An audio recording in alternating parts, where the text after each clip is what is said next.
इनका नाम मैं लेने जा रहा हूँ, वो हैं सूरतगढ़ से राजेंद्र के निवान साहब। आए और अपनी बात रखे राजेंद्र के निवान साहब। समय की अपनी प्रतिबद्धताएं हैं और मैं विशेष रूप से समय का ख्याल रखूंगा। हमें आदरणीय गौतम जी को ज़्यादा सुनना है और आपकी अभी मुझे पता लगा कि आपकी फ्लाइट भी है। कार्मिक बुद्ध और परम पूज्य बाबा साहब डॉक्टर अंबेडकर को नमन करते हुए स्वतंत्रता और समानता की मूवमेंट में जन्मे सभी संतों, महापुरुषों, गुरुओं, रहबरों, पीरों, फकीरों और सूफी संतों को मेरा कोटि कोटि नमन। आज के इस मंगल वेला में हमारे साथ मंच पर विराजमान आदरणीय भिक्षु संघ मुख्य अतिथि आदरणीय राजेंद्र पाल गौतम साहब सर और इस प्रोग्राम के सफल आयोजन में अपनी भूमिका निभाने वाले आदरणीय कुमार साहब, आदरणीय विनोद जी, आदरणीय पीलाल जी मीणा साहब, आदरणीय सतीश चंद्र जी, आदरणीय रघुनाथ बौद्ध जी, आदरणीय निकेतन राज जी बौद्ध, आदरणीय सोहनलाल जी मेहरा साहब, आदरणीय अमृतलाल सिंह जी, हरिराम जी जाट, आदरणीय देवीलाल जी के लिए मैं साधुवाद ज्ञापित करता हूँ। इनकी जीवन साथी के लिए, इनके बच्चों के लिए कि आपने ये बहुत उत्साहवर्धन काम किया है।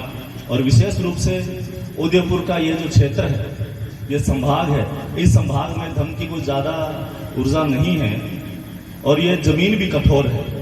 तो इस कठोर जमीन में आपने धम की बगिया लगाई है। इसके लिए आपके लिए बड़ी मंगल कामनाएं, आपके लिए बड़ा साधुवाद। क्योंकि जमीन का दान सबसे महत्वपूर्ण दान है। इतना महत्वपूर्ण दान है कि हजारों सालों तक यह भूमि का दान अजरमर है। जब अनाथ पिंडक ने जो जमीन दान की, वो आज भी क्षेत्र उतना उन्हीं के नाम से। जो राजा बिंबिसार ने वेणुवन दान किया, वो जमीन आज भी राजा बिंबिसार के वेणुवन के नाम से है। तो जमीन का दान सबसे उत्तम और सबसे लंबे समय तक स्थापित रहने वाला दान है। हमें भी अब ये विहार की स्थापना हो गई, पर इस विहार की स्थापना, इसको बनाना, इसका संचालन करना और यहाँ भिक्षुओं की व्यवस्था करना, ये हम सब की जिम्मेवारी है। दूसरा, आपने यहाँ जमीन दान की, इस जमीन दान के बाद अब आपको भी दान करना है। भोजन का, वस्त्र का, आवास का, औषधि का और आर्थिक रूप से मदद करना सहयोग से ही होने वाला है। और यह बहुत लाजमी है क्योंकि हम जब ये कहते हैं कि बाबा तेरा मिशन अधूरा, तो यहां से मंच से एक स्पीच आई थी कि बाबा तेरा मिशन अधूरा, हम सब मिलकर करेंगे पूरा। ये संभव कैसे होगा? जब सब लोग नेता बन जाओगे तो फिर क्या मिशन पूरा हो पाएगा? नहीं हो पाएगा। झूठी बात है। इसलिए एक नेतृत्व पे, एक विचारधारा के साथ, एक सोच के साथ और एक लीडरशिप के साथ काम करना पड़ेगा। जैसे जिस प्रकार से ये जो हमारी लीडरशिप है उभर रही है, उस उभरती लीडरशिप में आपको सबको साथ देना है।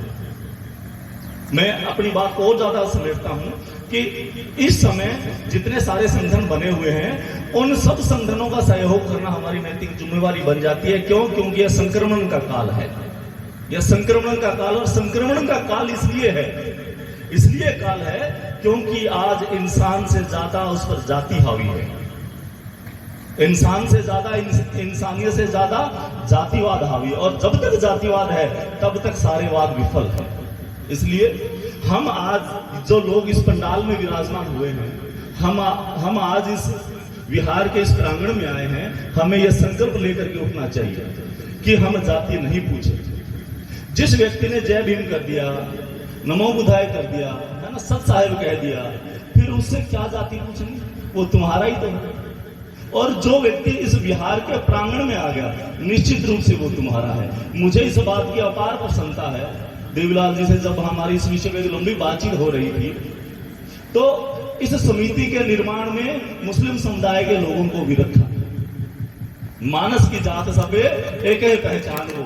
जब हमारी एक ही पहचान है, एक ही विचारधारा, और फिर यह समय की मांग है कि हम समान विचारधारा के लोग, एक जैसे दिखने वाले लोग एक साथ मंच पर विराजमान, और मंच पर विराजमान हो आपके आपस में मन भले ही नहीं मिले, मैं आपको पसंद नहीं करता, आप मुझे पसंद नहीं करते, कोई फर्क नहीं पड़ता, पर जब फोटो खिंचाने की बारी हो तब तो एक साथ दिखो। क्यों दिखो? क्योंकि एक साथ दिखना जरूरी है, एक मंच साझा करना जरूरी है। अपने अपने डफली अपना अपना राग से बात नहीं बढ़ेंगे। विचार एक है। विचार एक क्या है? विचार परम पूज्य बाबा साहब डॉक्टर अम्बेडकर का है। और फिर विचार क्या है कि मैं जाति विहीन, वर्ग विहीन और वर्णहीन समाज की स्थापना करना चाहता हूं। जब जाति विहीन, वर्ग विहीन और वर्णहीन समाज की स्थापना कब हो सकती है? जब हम बुद्ध के धम्म का आंदोलन आगे बढ़ाएंगे, जब हम भगवान बुद्ध के रास्ते पर चलेंगे। और ये रास्ता राजनेताओं के लिए बहुत कठिन है। परम पूज्य बाबा साहब डॉक्टर अम्बेडकर ने धम्म की दीक्षा ली, उसके बाद संसार से विदा हुआ। बीपी मौर्य साहब ने वो काम किया, संसार से विदा हुए। बहन जी ने वो काम किया, उन्होंने कीमत चुकाई। आज राजेंद्र पाल गौतम जी ने जब ये धम्म के लिए एक मजबूत योजना बनाई तो फिर आपने भी कीमत चुकाई, आपने भी कीमत चुकाई। ये कीमतें चुकती रहेंगी। अब गर्दनों को बगावत करनी है। और इस प्रकार की ये जो नई लीडरशिप उभर रही है, वो चाहे सामाजिक रूप से है, धार्मिक रूप से, राजनीतिक रूप से है, किसी भी क्षेत्र में अगर जो लीडरशिप भगवान बुद्ध और बाबा साहब डॉक्टर अम्बेडकर के आंदोलन को आगे बढ़ाने के लिए ईमानदारी से काम कर रही है, हमें उन सबका साथ देना चाहिए। इसमें कोई संदेह नहीं है। तुम्हारी क्या पार्टी है, क्या मूवमेंट है, क्या सोच है, अलग बात है। पर जहां पर पंचरंग का झंडा लगता हो, भगवान बुद्ध की बात होती हो, जहां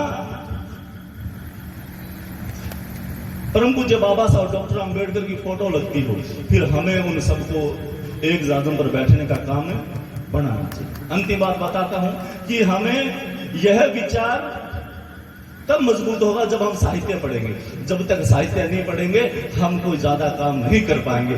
हम भले ही ये पटके डाल करके कितने घूमते रहें, हम भले ही नीले गमछे लगा करके कितने चक्कर काटते रहें, कितना जय भीम जयकारे लगाते रहें, पर वो जयकारे तब तक अधूरे हैं जब तक आप अध्ययन नहीं करेंगे।